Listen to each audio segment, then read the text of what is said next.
Welcome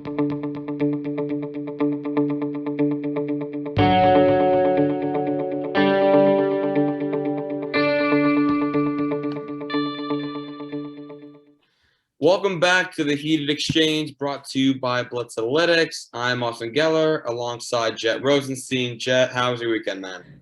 My weekend was great. It was actually my birthday, and to celebrate, I actually had a fantasy football draft for one of my leagues. Austin was a part of that. I do another podcast called the It's Game Time podcast. So we had a bunch of guests on that have been on the podcast in that fantasy league. So it was a lot of fun.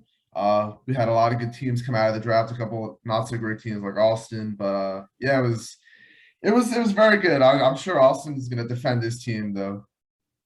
You know I will. I mean, I took a lot of abuse from my picks. I don't know why. I'm literally projected to beat everyone in the league this year, but ask me anything you want about my team, and I will gladly defend myself. Well, first of all, we both know projections don't mean anything. As good as it is, like it's like an extra pat on the back for your team after the draft. It's not going to mean anything at the end of the day. The two questions I want to ask you about, the first being Antonio Gibson. I know we've talked about a lot about Gibson. I was assuming you weren't as high on him, and to take him as I believe your RB1 is a little questionable in my mind. So your thoughts on that? Well, like I said, I know I argued against Gibson last time. I forgot who we argued him against. Want to refresh your memory? We never debated Gibson. It was just remember we debated Mixon and Hilaire, but we thought about doing a debate with Gibson, but we never did. But yeah. Okay. So the thing is with Gibson, I do not believe he's going to be as elite as people believe this year, only because Fitzpatrick is on the team. However, that does not mean Gibson's not going to be an RB1. He's going to get every carry, probably. He's a 3-down back. He's a workhorse. They're going to use him as much as they can. Will he be as elite as people think? I don't believe so. But will he put up RB1 numbers? Absolutely. And I'm very confident of him as my RB1. I mean, I'm not knocking like the Gibson pick itself. I was just a little confused because I know you have expressed your not so willingness to want to draft Gibson, but I am a big fan of Gibson this year. I mean, he has the potential to finish, I think, in the top 5 if he's given that Christian McCaffrey role that he's possibly going to receive. I know J.D. McKissick's there, but he's really not that good. As no offense to him. I mean, Gibson's the guy. He was a receiver out of college, and if he's utilized more in that role, then he could be one of those bell cow backs that are so sought after. I think he can be. I think he can be. And look, it wasn't like I was siding between Gibson and Eckler or Zeke, or it was Gibson versus a guy like Nick Chubb, who, by the way, Nick Chubb is a very running back, but he does have a ceiling. Frankly, Kareem Hunt is going to come in and steal a lot of his, targets, a lot of his receptions, the third down plays. And while Nick Chubb is consistent, I think Gibson just has a little more upside because he's a 3-down back, and they can still use him as a receiver. So that's why I went with Gibson. Next question. What else you got? Yeah, so my final question, this kind of shocked pretty much everyone that was in person at the draft. I know you were the only one because you're in Indiana, obviously you weren't in person, but the other pick was Damian Harris in the 6th round. He's your RB2. I'm kind of thinking that at that point in the draft, you just wanted to pretty much reach on a running back and secure your running back too. But there were some other options available, like Kareem Hunt, Chase Edmonds, Mike Davis, Darrell Henderson, which I believe all should be going before Damian Harris. So explain that to me. Well, look at every guy I just said. I mean, Chase Edmonds, let's go through it. Chase Edmonds on the Cardinals. They don't run the ball. They're a throwing team. Kyler Murray's taking the majority of the carries, and James Conner is going to take a lot of the workload from Edmonds. So forget Edmonds. Mike Davis. I like Mike Davis a lot. I have him in a couple other leagues. But at the end of the day, Atlanta will always be a passing offense. It's always going to be Matt Ryan firing the ball downfield to Ridley and hopefully Pitts this year. And Mike Davis has proven to break down later in the season. So there's that. Who else did we say? Oh, you had Daryl Henderson, Kareem Hunt. Um, Well, Darrell Henderson, here's my thing with him. Before Sony Michelle, I would have probably drafted him. Now that Michelle is there, I don't know how it's going to work. And Henderson may get a big role. It may be nothing, but we don't know how that's going to play out. So I'd rather stay safe and take the dude who I know is going to be the RB1 for his team. is it safe though? Is it a safe pick? Damien 'Cause Harris is it is a PPR league, and James White is still there. Ramondre Stevenson, who made the team, has looked pretty he made good. the team. You know what? He had a good preseason, but the fact is, it's Damien Harris's team. He showed why last year. He's going to get the goal line carries. He's going to get the first down, second down carries. Will he come in on third down? Probably not. But you know what? The Patriots aren't going to be throwing the ball downfield all year. They don't have the weapons for that, really. It's going to be one of those. Honestly, they're going to remind me a little bit of the Giants, actually, with Bradshaw and Jacobs. They're going to pound that ball inside all game, I think. I think they're going to win it on the line, and I think Harris is going to benefit a lot from that. I will say the shocking release of Cam Newton definitely helped Damian Harris's case, because obviously Cam Newton, it was going to steal a few carries from Damian Harris if he was the starting quarterback. With the rookie quarterback and Mac Jones, they might want to lean on the run early on. So not knocking the Damian Harris pick. I like him a lot, but you probably could have had him several rounds later. I'm sorry. Have you ever won a fantasy football league? I have, yes. Oh, really? Maybe not the one that you're in with me, but I have. As I recall, I won last year, so I think I know what I'm talking about. You also drafted Todd Gurley, so and you haven't had the best track record when it comes to drafting. So let's not get into that, please. All right, let's move on today. Yes. So after we did our mock draft, the last episode, we're bringing back the stat of the day / question of the day. And this week, we're going to be talking about the tight end position. So on average, there's usually one tight end who was originally going outside the top 25, who makes it into the top 12 on a yearly basis. In 2019, we saw Tyler Higbee, who was going as the 45th tight end, finish number 8th in PPR. Last year, we saw Logan Thomas finish 3rd and Robert Tonyan finish 4th. Both were going outside the top 40 at their position at the time. So for my question for you, Austin, is who is one tight end that is currently going outside the top 25 that you think has the best chance at finishing in the top 12? So I have to go back and forth with this one. I had two guys in mind, but ultimately I'm going with Jared Cook. Jared Cook, obviously, is now on the Chargers, and I think he's in a perfect spot to have one of those comeback seasons, even though he's always been a really good tight end. Last year, he had a bit of a down year. So last year, the Chargers had Hunter Henry, and he finished as tight end 12 and PPR leagues in just 14 starts. Jared Cook comes in healthy, and when he's healthy, he's a baller. Like, he's a baller. In 2020, he finished as tight end 18. That was because Breeze could not throw the ball more than 10 yards on the field. The previous year, though, when Breeze actually had a little more pep in his step, Cook finished as tight end 7, with Kamara and Michael Thomas being there. So last year, he had 43 catches for about 700 yards, 9 touchdowns. In 2019. Now he has Justin Herbert, who has a cannon for an arm, and he does love to throw to tight ends. I saw Hunter Henry last year. Cook is a vertical threat, and Herbert loves to throw the ball down the field. And now with Joe Lombardi as the offensive coordinator for the Chargers, first off, Herbert's going to get more opportunities to throw. Second, because Lombardi has worked with Jared Cook the last few years, they have a very good relationship, those two. So I imagine Cook will be incorporated into that offense. Definitely is good choice. The only thing that I have to say about Jared Cook is, according to numerous reports out of training camp, Donald Parham Jr., who formerly played in the XFL and was with the Chargers last year, has looked very good in training camp.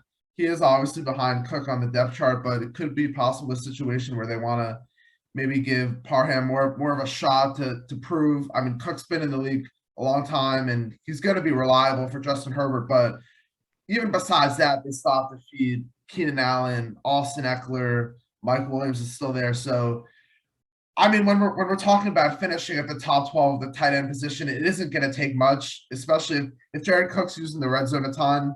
It'll be very easy for him to finish in the top 12. So I like the direction you were heading on that.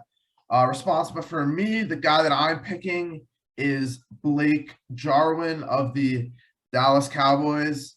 If you remember last year, he was touted as a sleeper candidate, and there's a lot of people in the fantasy football community who were really targeting him at the end of drafts. Unfortunately, he didn't play really at all in the 2020 season due to injury. He only had one reception for 12 yards in the season opener and never saw the field again. But the reason why I believe he could finish in the top 12 is how the tight end spot was used in his absence last year. Dalton Schultz did really what everyone expected Blake Jarwin to do. Dalton Schultz finished in the top 12. He had 63 receptions for 615 yards. And all of that was without Dak Prescott. Now with Dak returning, he's going to help not only Blake Jarwin, but all the weapons on this Dallas Cowboys team. They produced 4 top 25 players in fantasy at their positions last year without Dak. And like I said, it is a shallow position, the tight end, but if you're able to get Jarwin the final couple of rounds, if you bypass the top tier guy like a Kelsey or Waller or Kittle, you can easily find someone that's going to be in a great offense, is still going to have some sort of volume. I know Lamb and Cooper are still going to get theirs, but I like Blake Jarwin to potentially be one of those sleeper tight ends this year. Okay, I hear what you're saying. And 2 things. One, Dak Prescott is a major liability this year in terms of his health. And if that guy goes down, Jarwin becomes irrelevant. Well, but Dalton Schultz produces a top 12 tight end with Andy Dalton and Ben DiNucci last year. So what makes you think he won't be incorporated like that again? Because Blake Jarwin is the better player. I mean, that's just, I think so. And second, according to reports, you were wrong. You were just so wrong. But that's really cute. That's really cute that you think. That's what the report said. I was just wrong. Nothing else to go along with it. I mean, it's pretty much the same as usual. Jett Rosenstein's wrong again, but hey, I mean, Jared Cook's almost out of the league, and that's the guy. Jared Cook 2 seasons ago was one of the best tight ends in the league. I actually had him on my fantasy team. That was just one of the best quarterbacks of all time, though. Who was literally older than a dinosaur. Now imagine with a young stud and Justin Herbert, what he can do. And while every team's focusing on Keenan and like Williams and Eckler, here goes Jared Cook just strolling into the end zone. I don't know. You stick with a tight end who has major competition at that position anyway, and a quarterback who was literally 1 hit away from probably being done for the year again. But the difference is although the Cowboys did make some improvements on their defense, the Cowboys are going to have to throw it a ton.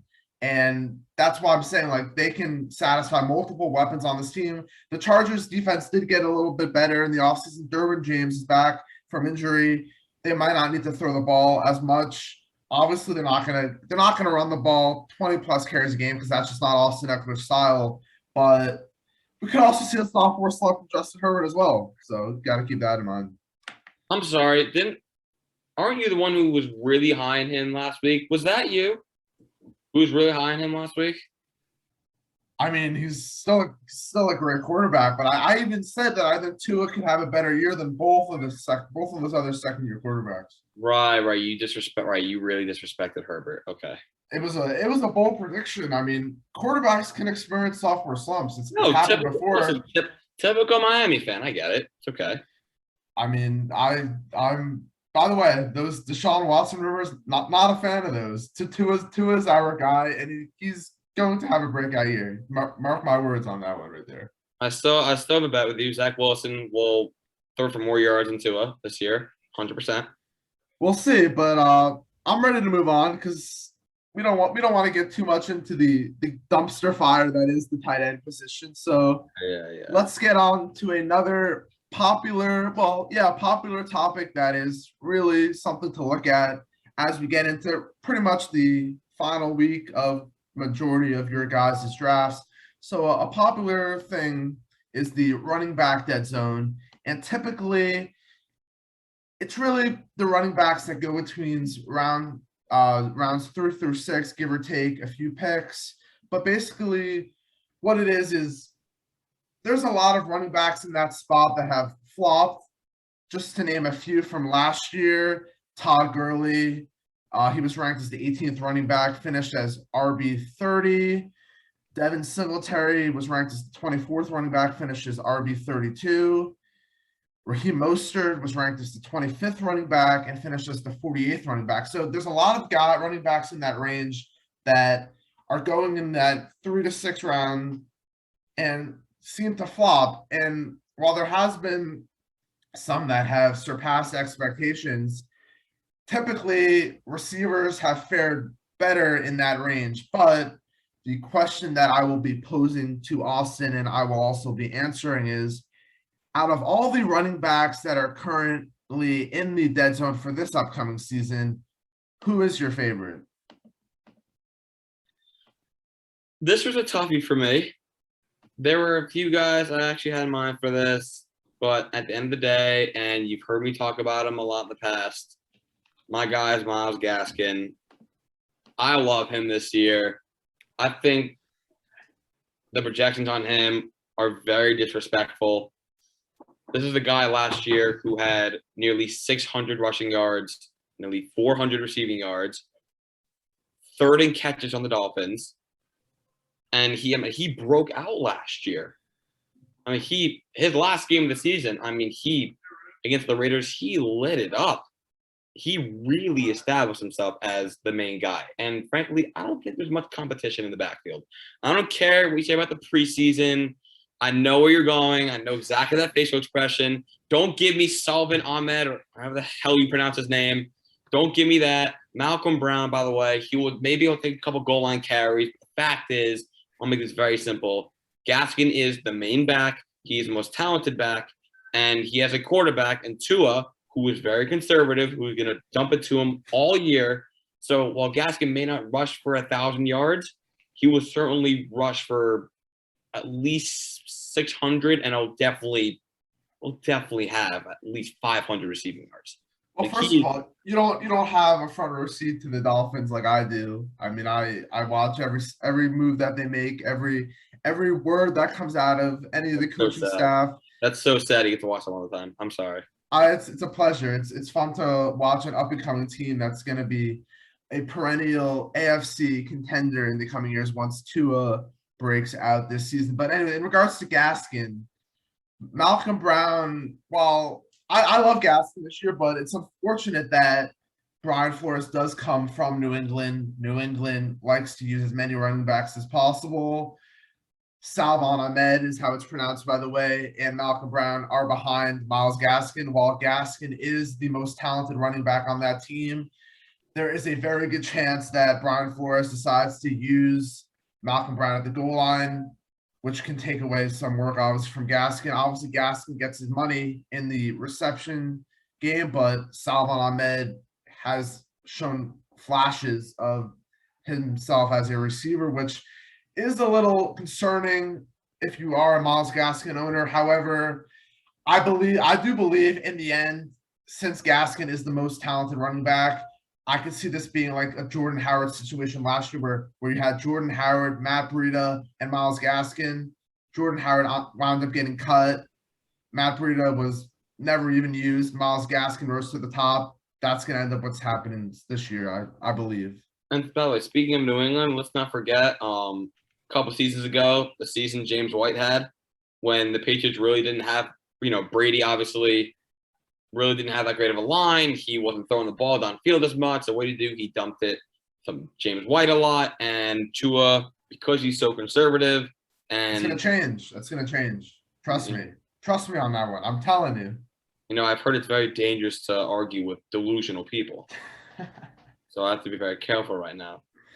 But anyways, while that's a great pick, I have an even better option, and it honestly could be a little bit cheating just because his ADP hasn't really adjusted just yet. But the guy that I'm going with is James Robinson. He currently has an ADP in round 4, the running back 20. No more Travis Etienne. Unfortunately, he did suffer a season-ending injury, so James Robinson is in the driver's seat once again to have a huge workload. Yes, they signed Carlos Hyde. Carlos Hyde is getting up in there in age and really is not the same player he was. So while James Robinson did play all the snaps in 2020, Hyde will take some of that work, but Robinson can do it all. He can catch out of the backfield. He can be a goal line back. He can get those short yardage downs. I do expect for obviously his ADP to rise. While he is an undrafted player, he's proven he can handle a huge workload and produce at the same time. He had over 1,000 rushing yards, 10 total touchdowns last season. I don't really think there's much else to say about James Robinson. We saw what he did last year, and now that Etienne is out of the equation, unfortunately, Robinson can pretty much do what he did last year, honestly. I don't disagree with anything you said. I cannot believe those words came out of my mouth. However, let's not forget what the difference is. The one big difference I'm going to say, the quarterback situation. Well, you have Gardner Minshew, who, frankly, I mean, him versus Trevor Lawrence. Trevor Lawrence is a gunslinger. Like, they're going to make sure he throws it a lot this year. So I think they're going to rely a little less on Robinson this year because I think they're going to put their trust in Trevor a little more. Again, I think Robinson will have a good year. I do believe that. But I think you're hyping him up a little too much because I think they're going to put the ball in Trevor's hands a lot more than they did Minshew's. That's the only thing I'm going to say. But obviously, I do have Robinson on a team. So I hope he does well, but I don't think he'll do as well as you say. Well, you can't forget, like, Trevor Lawrence is not a 5-year veteran in the league. He's still a rookie quarterback, and we've But they seen drafted offense. him for a reason. They drafted him for a reason. Yes, and I could see them, relying on the running game a little bit more than you expect just because he has to get his, adjusted to the NFL. I know he did play in preseason, but week 1 in the NFL, that's a totally different story against first-team guys, and they should, as much as they brought Travis Etienne, obviously they don't trust James Robinson as much as everyone would assume, but he's their guy going forward, and if they had any idea what went on last year, that new coaching staff, then they know what the best thing to do, and that's to feed James Robinson the ball. You know what? We'll see. Only time will tell, my friend. By the way, I'll tell you where I have James Robinson in my updated ranking. So I have him at number 19. I have Myles Gaskin at number, where is he? I have him at number 18. So right. I've Gaskin a little bit ahead of James Robinson, but I think that Robinson, for good reason. For good reason. Robinson has more upside, though. That's the only thing. Does he? The volume is going to be getting, yes. All right, we'll see. We'll see, yeah. So we're going to go back over to the tight end discussion. We talked about guys that really not many people are going to draft. Now we're going to talk about guys that everyone is going to draft. Another player comparison between two tight ends. Austin, which two tight ends are we going to be comparing? I mean, like, this is literally a 1A versus 1B conversation, or I say 2A, 2B conversation. Waller versus Kittle. I mean, honestly, getting either tight end, I mean, you really should not be complaining. But if I had to choose one or the other, I'm going to choose Darren Waller for this reason. It's really not that complicated with this one, but Darren Waller the past 2 seasons has finished as tight end 2. Last year, he had over 100 receptions for nearly 1,200 yards, and he had 9 touchdowns. He is volume driven. He was top of the league in targets among tight ends, I believe. Especially, I think in the second half of the year last year, he actually ranked number 1 in targets and receptions. And now that Nelson Aguilar is gone, there's going to be more targets to go around. And I think the Raiders are going to have no choice but to give it to Waller, who literally can be any cornerback or linebacker off the line of scrimmage. Like, he is a receiver. Like, he is a thoroughbred. I think the difference with Kittle, I think there's more weapons around there. And I think they have a stronger run game. And also, like I said, you have more weapons with Deebo Samuel, Brandon Ayuk. Excuse me if I pronounce it wrong.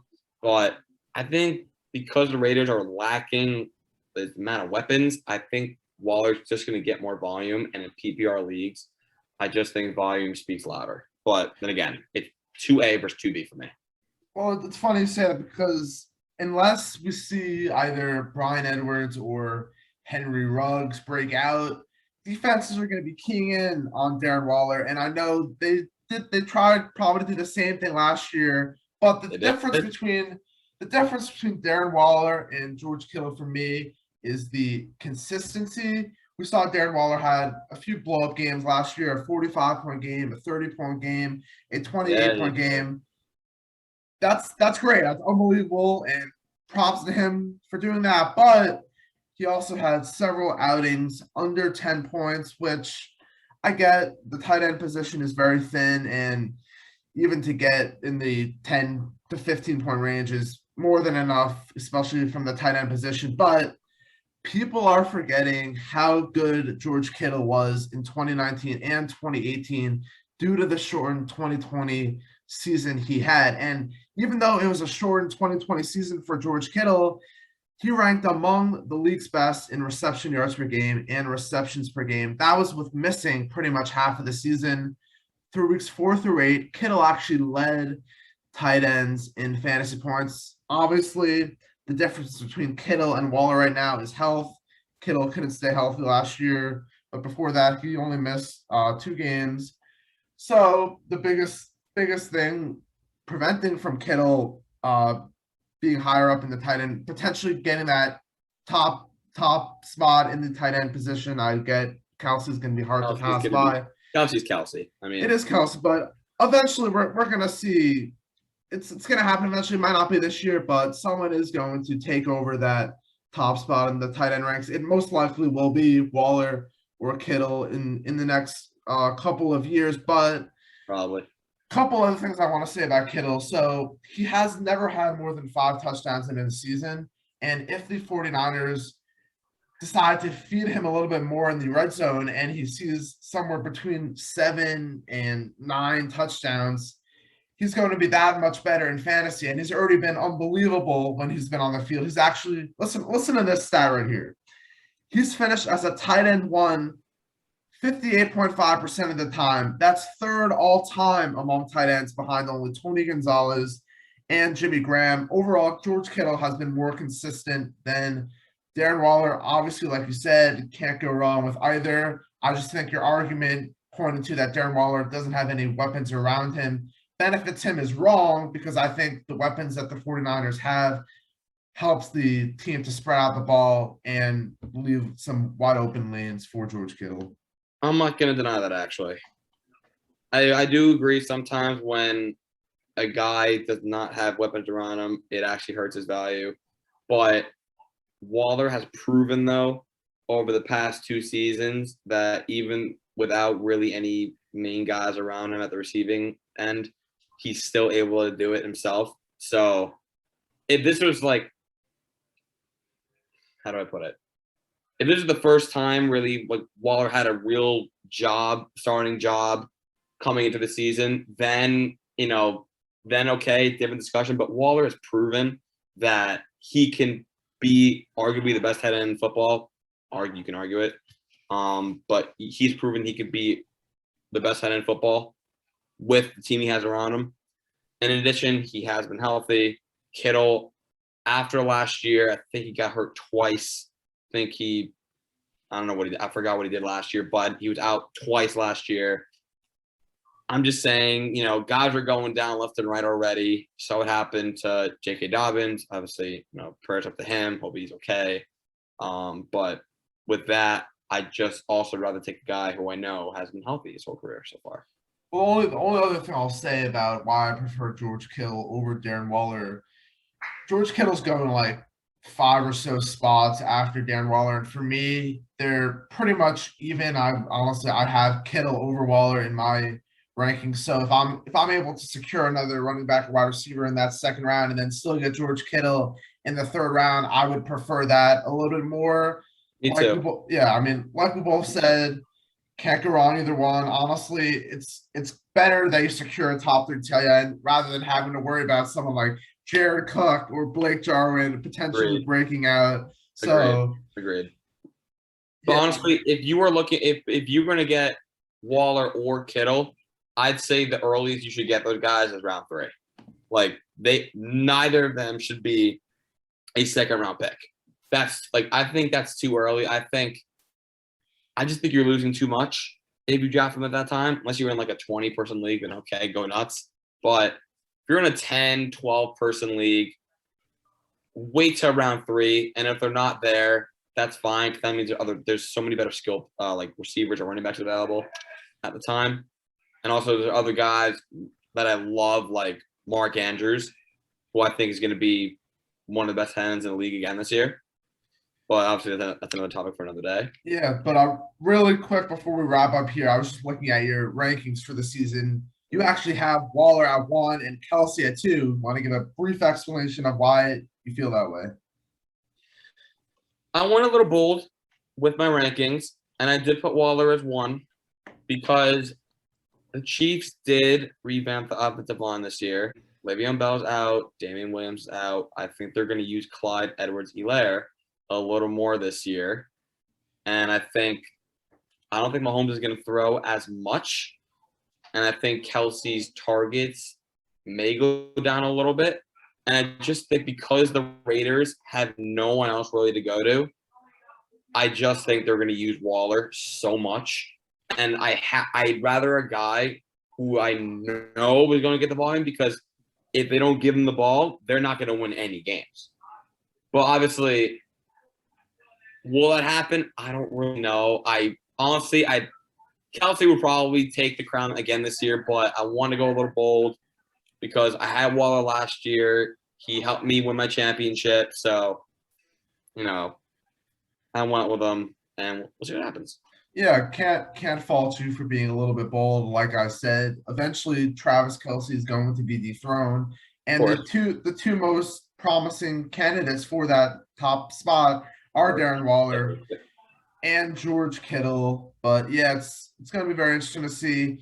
Maybe the tight end position will be a little bit better. Maybe we'll see some guys break out that are being touted as sleepers. But right now it is a mess. So secure that tight end early. That's both of our advice for you as you get into the final weekend of your draft.